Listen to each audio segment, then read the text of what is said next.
Hi friends, ఎలా ఉన్నారు? మనం ఏం తిన్నా, ఎంత ఎక్సర్సైజ్ చేసినా, ఎంత మంచి జీన్స్ మనకు ఉన్నా, ఎంత సన్నగా ఉన్నా, ఎంత లావుగా ఉన్నా, ఎంత ఫిట్గా ఉన్నా కూడా మనం గనక సరిగ్గా శ్వాస తీసుకోకపోతే, అంటే సరిగ్గా బ్రీతింగ్ అనేది మనకు లేకపోతే పైవి ఇప్పుడు మనం మాట్లాడుకున్నవి ఏవి మనకి ఉపయోగపడవు. అది నేను చెప్పడం లేదు, కొంతమంది రీసెర్చర్స్ చెప్తున్నారు. వాళ్ళు చెప్పేది ఏమిటంటే the missing pillar in our health is breathing. ఇదే మనం ఈరోజు తెలుసుకోబోతున్నాం. కొంతమంది సైంటిస్టులు బ్రీతింగ్ మీద ఎక్స్పెరిమెంట్స్ అనేక రకాల టెస్ట్ చేశాక ఏం తెలుసుకున్నారంటే హ్యూమన్ ఎవల్యూషన్ మొదలయ్యాక ఇప్పటికీ మన బ్రీతింగ్ కెపాసిటీలో చాలా దారుణమైన మార్పులు వచ్చాయి అని. ఈ శాస్త్రవేత్తలు ఏమంటారంటే ప్రపంచంలోని 90% మంది, నేను, మీరు, మనందరం ఊపిరి రాంగ్గా పీలుస్తున్నామని, అండ్ ఇది ఎన్నో రకాల డిసీజెస్, హెల్త్ ప్రాబ్లమ్స్ మనకి తీసుకువస్తుంది అని. ఈ లైన్ చదివినప్పుడు నేను కూడా షాక్ అయ్యా. అసలు ఊపిరి పీల్చడం కూడా నేర్చుకోవాలా అని అనుకుంటూ ఈ పుస్తకం చదివాను. ఆ పుస్తకం పేరే the oxygen advantage, written by Patrick McKeown. ఈ పుస్తకం చదివాక ఊపిరి సరిగ్గా పీల్చడం నేర్చుకుంటే చాలు ఆరోగ్యంగా బ్రతికేవచ్చనే కాన్ఫిడెన్స్ వచ్చింది. అండ్ ఇది చాలా కష్టం అని కూడా కాదు. ఈ వీడియో చూశాక మీరు తీసుకునే మొట్టమొదటి ఊపిరి పర్ఫెక్ట్ బ్రీతింగ్ అవుతుంది. సో ఈ వీడియోలో బ్రీతింగ్ పరంగా మనం ఎక్కడ తప్పు చేస్తున్నాం, ఎందుకు బ్రీతింగ్ సరిగ్గా ఉండాలి, ఆ సరైన బ్రీతింగ్ అసలు ఏంటి, ఇవన్నీ తెలుసుకుందాం పదండి. ముందుగా number 1, we breathe more than we require. ఈ పుస్తక రచయితకి చిన్నప్పటి నుంచి ఆస్తమా ఉండడం వల్ల అతని లైఫ్ ఎక్కువగా ఇన్హేలర్స్తోనే గడిచిపోయేది. ఈ ఆస్తమాను తగ్గించడానికి ఎన్నో మందులు వాడాక ద బ్యూటేకో టెక్నిక్ అనే ఒక బ్రీతింగ్ టెక్నిక్ని నేర్చుకున్నాడు. దానివల్ల అతనికి ఎన్నో ఏళ్ళు ఆస్తమాతో పడిన కష్టాలన్నీ తొలగిపోయాయి.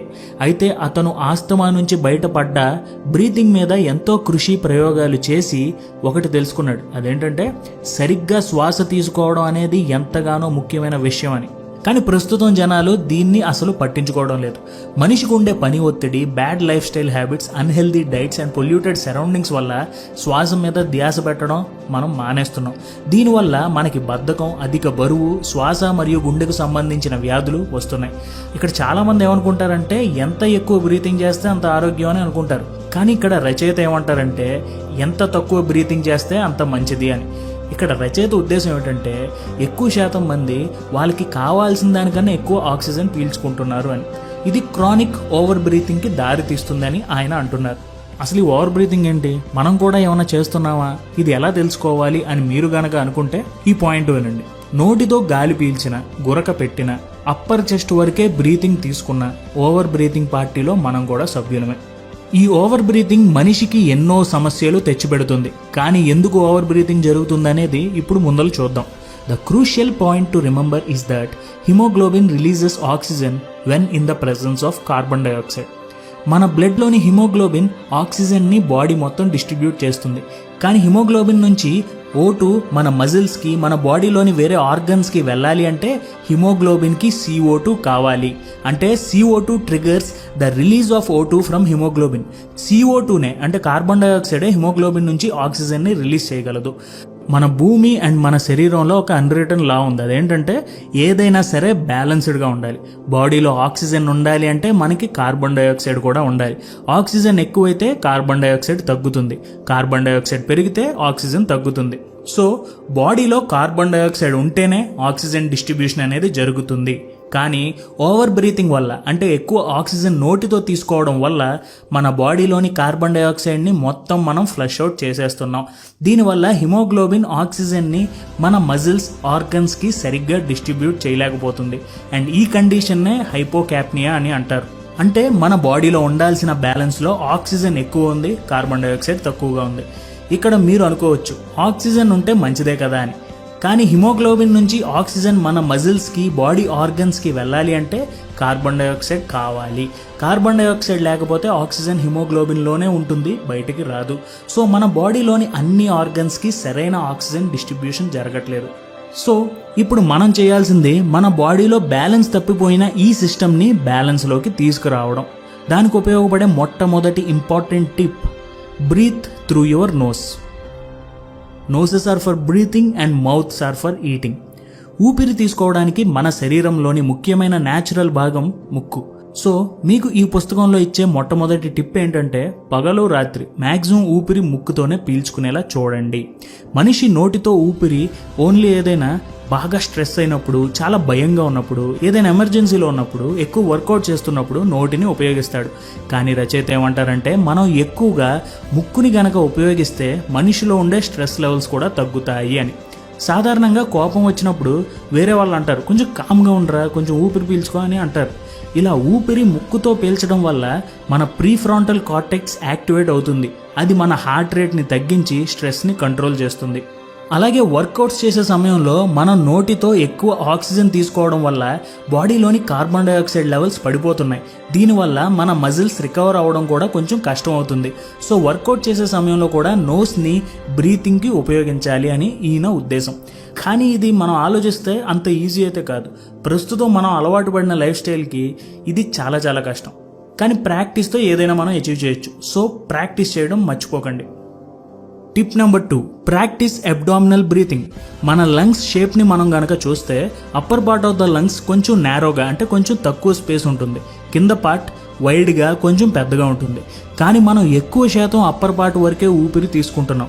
ఇక్కడ ఇంకొక ప్రాబ్లం ఏంటంటే అప్పర్ లోబ్స్ కన్నా కూడా లోయర్ లోబ్స్ దగ్గరే బ్లడ్ ఫ్లో ఎక్కువగా ఉంటుంది. అంటే ఎక్కువ శాతం ఆక్సిజన్ ఈ లోయర్ లోబ్స్ దాకా మనం గనక పీల్చగలిగితే అది బ్లడ్ ఫ్లోలో కలవడానికి ఈజీ అవుతుంది అని. కానీ మనం షాలో బ్రీతింగ్ వల్ల, అంటే పైన బ్రీతింగ్ వల్ల మనం ఆక్సిజన్ని బ్లడ్లోకి ట్రాన్స్ఫర్ చేసే చోట కూడా దాన్ని దెబ్బతీస్తున్నాం. అండ్ ఎవరైతే ఎక్కువ స్ట్రెస్లో ఉంటారో, రకరకాల యాంగ్జైటీస్ ఉంటాయో, వారి ఊపిరి తీసుకునే విధానం కనుక మనం చూస్తే వాళ్ళు కూడా అప్పర్ చెస్ట్ వరకే ఊపిరి తీసుకుంటారు. సో ఈసారి నుంచి ఎప్పుడు బ్రీత్ తీసుకున్నా కొంచెం కాన్షియస్గా, డీప్గా, స్లోగా పొట్ట వరకు, అబ్డామినల్ వరకు పీల్చండి. అది కూడా చాలా క్యాజువల్గా పీల్చేలా ప్రాక్టీస్ చేయండి. తర్వాత ఇక్కడ మనం తెలుసుకోవాల్సిన important point, the effortless breathing. ఈ పుస్తకంలో రచయిత చెప్పిన ఈ ఎఫర్ట్లెస్ బ్రీతింగ్ టెక్నిక్కి మూలాధారం ఇండియన్ యోగా. ఎందుకంటే ఎవరైతే యోగా, ధ్యానం లాంటి కాన్సెప్ట్స్ తీసుకొచ్చారో వాళ్ళకి బ్రీతింగ్ మీద ఎవరికీ లేనంత జ్ఞానం ఉంది అని ఈయన ఉద్దేశం.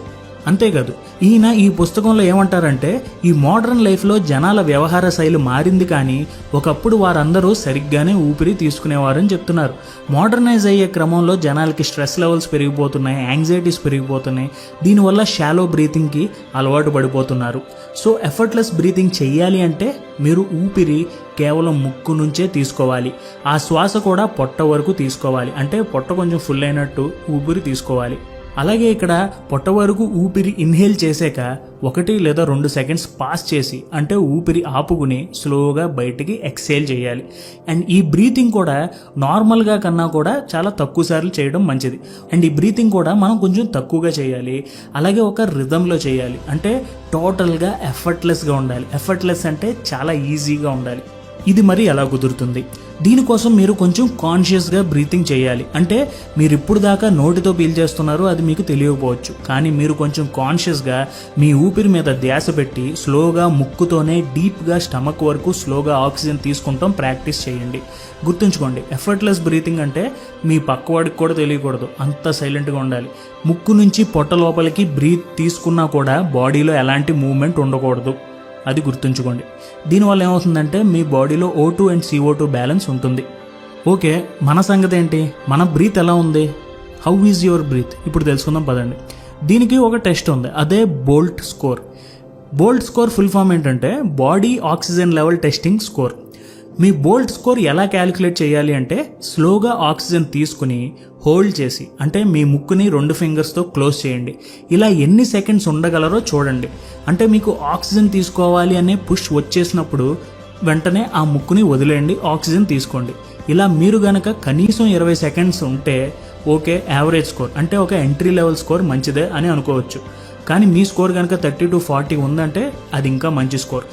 20 కన్నా తక్కువ ఉందంటే అదంతా మంచి స్కోర్ కాదు. సో నేను ఈ పాయింట్ చదివినప్పుడు ట్రై చేస్తే నేను ఒక 28 సెకండ్స్ వరకు ఊపిరిని ఆపుకోగలిగాను. సో మీరు కూడా ఒకసారి ట్రై చేయండి. కానీ మీకు ఊపిరి పీల్చాలి అనే కోరిక లైట్గా అనిపించినా వెంటనే వదిలేయండి. అది చాలా ముఖ్యం, గుర్తుంచుకోండి. చివరిగా హౌ టు స్లీప్ బెటర్. ఈ పుస్తక రచయిత మెకియాన్కి నైట్ సరిగ్గా నిద్ర పట్టేది కాదు. నిద్ర లేచాక కూడా చాలా లెథర్జిక్గా ఉండేవాడు. కాన్సన్ట్రేషన్ లెవెల్స్ బాగా ఉండేవి కాదు. ఇది ఒక ప్రాబ్లం అయిపోయింది. కానీ ఇంత పెద్ద ప్రాబ్లంకి సొల్యూషన్ చాలా సింపుల్ అని ఆయన తెలుసుకున్నారు. అదేంటంటే నోరు మూసుకుని నిద్రపోవడమే. నిద్రపోయినప్పుడు మూసుకుని ఉండే నోరు నిద్రలో ఎప్పుడు ఓపెన్ చేస్తామో మనకు తెలియదు.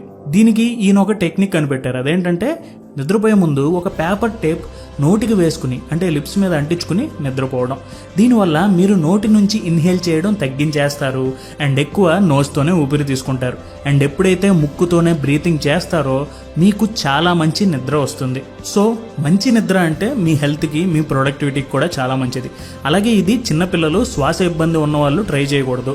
నార్మల్ హెల్త్లో ఉన్న వాళ్ళు మాత్రమే ట్రై చేయాలి. అలాగే ఈ బుక్ చదివాక నేను కూడా ఈ పాయింట్ని ట్రై చేస్తున్నాను అండ్ దీని రిజల్ట్ ఎలా ఉందనేది నేను మీకు త్వరలో తెలియజేస్తాను. సో ఇది ఫ్రెండ్స్, ప్రస్తుతం మనిషి ఆరోగ్యంగా ఉండడం చాలా ముఖ్యం. అన్నిటికన్నా ముఖ్యమైనది ఏంటంటే తన రెస్పిరేటరీ సిస్టమ్ బాగుండడం. సో ఈ పుస్తకం అండ్ ఈ వీడియో దానికి హెల్ప్ చేస్తుంది అని నేను నమ్ముతున్నాను. వీడియో ముగించే ముందు ఒకసారి ఈ వీడియోలో చెప్పుకున్న దాన్ని రివైజ్ చేద్దాం. We breathe more than we require. మనం ఊపిరి తీసుకుంటానికి న్యాచురల్గా ఉపయోగపడే ముక్కు కంటే కూడా ఎక్కువగా నోటితో ఊపిరి పీలుస్తున్నాం.